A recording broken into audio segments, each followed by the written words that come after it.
Dans un monde de plus en plus urbanisé, hein, à l'heure de l'anthropocène, où finalement chaque espace de la planète est impacté par l'homme, il y a un enjeu à ce que l'écologie se tourne en fait, et les sciences de la vie se tournent en fait vers un milieu où habite la majorité de la population mondiale. Donc on montre aussi dans cet ouvrage, en ayant aussi interviewé des écologues, c'est que c'est pas du tout un sujet dominant.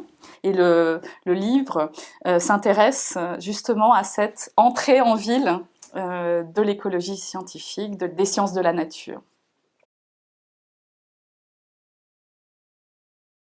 Les lignes finalement de ce que c'est que l'écologie urbaine restent un petit peu floues à définir par les acteurs eux-mêmes.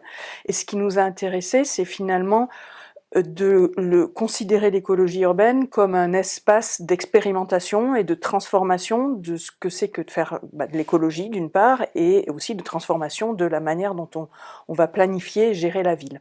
En quoi ça fait évoluer les pratiques ? Qu'est-ce que ça veut dire faire du terrain en ville, par exemple ? Qu'est-ce que ça change dans les manières de faire ? Mais aussi, dans quelle mesure ça fait évoluer la théorie écologique elle-même ? En quoi ça la fait bouger ? Les biologistes étaient finalement assez peu présents dans l'aménagement urbain jusqu'à la fin du XXe siècle.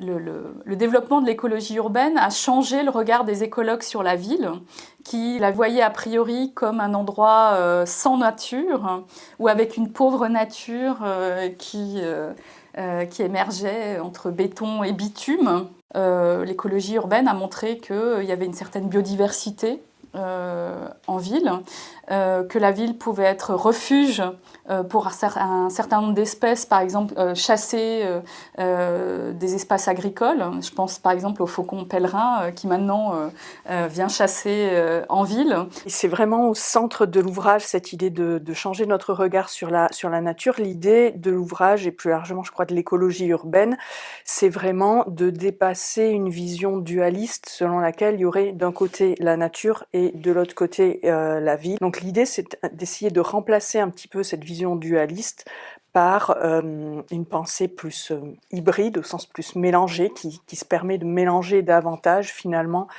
la nature et la société. On parle à propos de la ville beaucoup de l'extinction de l'expérience, le fait que les citadins sont déconnectés de la nature. Et en fait, faire connaître la nature en ville, montrer qu'il y a aussi de la nature là, c'est un enjeu important pour les citadins, pour les enfants, pour les reconnecter en fait à la nature. Pas seulement imaginer que la nature est forcément ailleurs, dans les espaces les plus sauvages, les moins impactés par l'homme, mais aussi autour de chez soi.